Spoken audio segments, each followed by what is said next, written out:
Hello everyone, I'm Jingyi. I choose the struggle for relational recovery under the NDIS market model as my topic. Today I will present how this issue is shaped by different policy actors and how power dynamics between these actors influence the way services are delivered. And in particular, I will argue that while the NDIS promotes choice and control, the market-based struggle creates challenges for relational forms of care. And here's my table of context. First, I will introduce what is happening, then how to analyze the issue, and the third parties who is involved and why it is so hard to implement, then conclusion. I will start with what is happening. First, I will introduce the National Disability Insurance Scheme, or NDIS. Is one of the most significant social policy reforms in Australia. It was introduced to provide people with disabilities greater choice and control over the services they receive. However, unlike the traditional welfare models, the NDIS operates through a market-based system where services are delivered by competing providers rather than directly by the government. So this reflects a broader shift in social policy towards marketization and individual responsibility, which has been widely discussed in the literatures. And to analyze this issue, I draw on policy analysis concepts. It has four parts from the power, discourse, policy actors, and networks. Power highlights how influence is distributed unevenly between these actors, affecting decisions and outcomes. Discourse refers to dominant ideas and narratives, such as choice and control, which shape by policy problems and solutions. Policy actors refer to the different individuals and organizations involved in shaping and implementing policy. Finally is networks. It emphasizes that policy is not made by a single actor, but through interactions between multiple actors across government, market, and community sectors. And building on this policy analysis framework, this section identifies the key policy actors involved in the NDIS. Policy is shaped by multiple actors rather than a single authority, and I will introduce who is involved in this part to create an EIS policy. The first one is government actors. It has politicians, Department of Social Services, DSS, National Disability Insurance Agency, NDIA, and the second one is market actors, service providers, National Disability Services, NDS, and the third one is professional actors, from social workers, support coordinators, ASW, AASW, advocates, and the finally is community actor, participants and their families, independent advisory, counseling, and disability representative. These actors interact with a broader policy network that shapes how the NDIS operates in practice, and power flows primarily from the government to market. It creates a top-to-down pressure that constrains professional discretion and often overlooks the organic needs of the community. And each actor plays a specific role within the NDI system. The government, and the National Disability Insurance Agency are responsible for policy design, funding, allocation, and regulation, shaping how the system operates in practice. And this reflects the central role of the state in structuring the NDIS, despite its market-based design. For the service providers, It functions with a state management market design, where competition and funding incentives influence how services are delivered.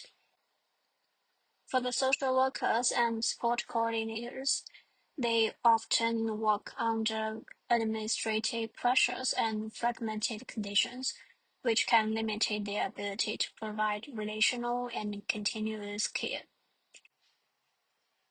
And for the participants, they are expected to work to exercise choice and control, but often constrained by the systems.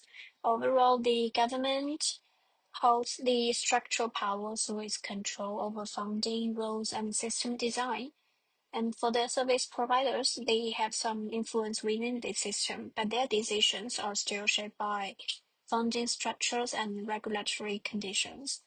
In that social workers and participants, they have more limited power as their practice and choices are constrained by the systems. The idea of choice and control can obscure these structural constraints, so this creates a key contradiction while the NDIS promotes empowerment. Power remains unevenly distributed and largely concentrated within the systems. And this power dynamics directly impact the relational recovery, and we will organize why it is so hard to implement the policy. And then we focus on power dynamics in the NDIS. We first um, introduce structural power imbalances. The NDIA holds structural power through the pricing guide by owning funding task-oriented activities. They prioritize the efficiency over the customer care. So they define what is valuable support. For the regulatory power, the NDIS Quality and Safeguards Commission exercise regulatory power by enforcing strict compliance and risk management protocols. And for the market power, market actors and providers, they are driven by competition and cost reduction, often leading to a high staff turnover and precarious employment. So in a system where power resides in the market efficiency, the unquantified value of human relations became a policy blind spot. And that is makes difficult to build stable and trusting relationships in relational recovery. And these power dynamics directly impact on relational recovery. Relational recovery depends on trust, continuity, and long-term support between workers and participants.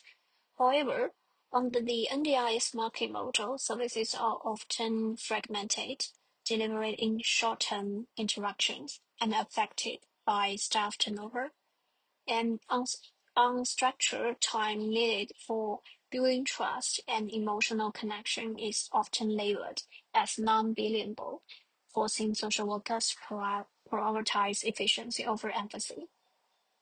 And for the relational impact on regulatory power, while ensuring safety, excessive documentation, and rigid boundaries can create a clinical distance, and they discourages the authentic, deep human connection required for relational recovery. And for the market power, because relational recovery depends on continuity, and this constant change of workers breaks trust and resets the recovery process. And all of these make it difficult to build stable and trusting relationships in relational recovery. And, and as a result, the conditions required for relational recovery are undermined by the structure of the systems. And these issues raise important questions about the role of marketization in social policies. And we conclude the shift towards a market-based model changes how care is delivered, moving from relational support towards more transactional forms of services. While the NDIS promotes choice and control, this idea can be misleading, as choices are often shaped by structural constraints. And also, this creates a tension between efficiency and social justice, which is central to social work values. And we suggest that the challenges to relation recovery are not only practical but also structural. And here's the reference list. Thank you for watching my presentation.